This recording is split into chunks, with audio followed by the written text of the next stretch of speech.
la constance ou la persévérance. On ne fait rien avec Dieu sans être constant ou sans être persévérant. Le problème n'est pas de croire ou d'agir par la foi pendant un jour, pendant un mois, un an ou pendant 10 ans seulement.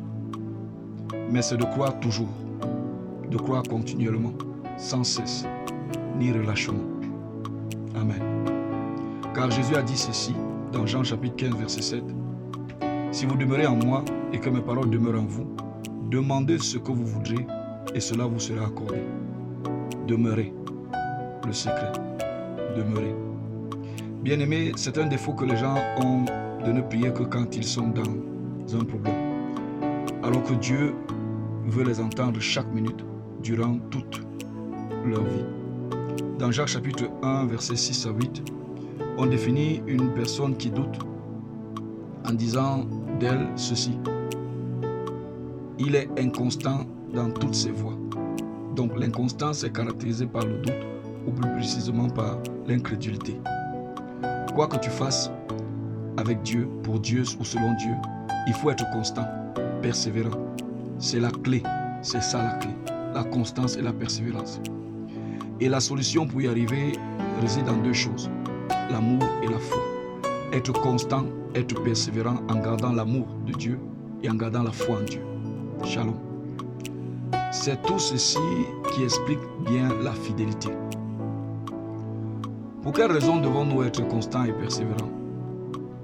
Dieu dit dans sa parole ceci. Il s'appelle « Je suis ». C'est dans Exode chapitre 3, verset 14. C'est-à-dire qu'il ne varie point. Il n'a aucun nombre de variations. Il demeure tel quel. Quand il dit « Je suis », ça veut dire qu'il est d'un état stable, constant. Et nous devons tous lui ressembler. C'est ça qui est notre défi et notre challenge sur cette terre. Nous devons tous ressembler à Dieu. C'est ce qu'il nous recommande et nous enseigne dans toute sa parole. Et ce n'est rien d'autre que cet état et cette nature dont nous devons nous en revêtir.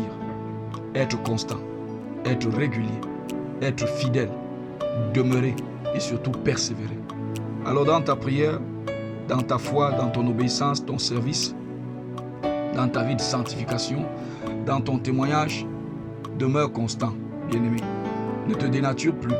Ne laisse pas l'impur, le faux, le doute, les murmures venir salir cet état dans lequel tu dois être. Ne laisse pas.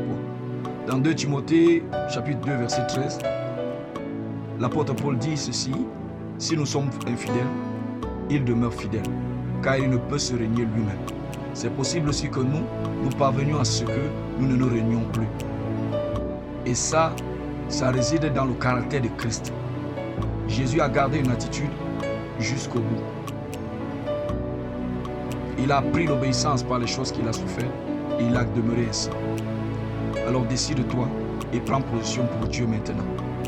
Beaucoup refusent de s'engager avec Jésus, Christ, parce qu'ils ne supportent pas l'idée de garder cette nature définitivement sans plus la quitter. Et beaucoup dans l'église ne sont pas sérieux avec le Seigneur parce qu'ils ne supportent pas de persévérer dans ce qu'ils ont commencé un jour avec l'Éternel. Mais toi, bien-aimé, toi mon frère, toi ma soeur, sache que le secret de toute victoire avec Jésus réside dans la constance et la persévérance. Lorsque tu as compris ce qu'il faut faire, fais-le sans plus t'arrêter. Amen. N'abandonne et n'arrête jamais ce que tu as commencé et reconnu pour vrai en Jésus-Christ. Demeure-y constant, persévère. Shalom. Partage avec moi et faisons avancer le royaume de Jésus-Christ. Que le Seigneur te bénisse. Shalom.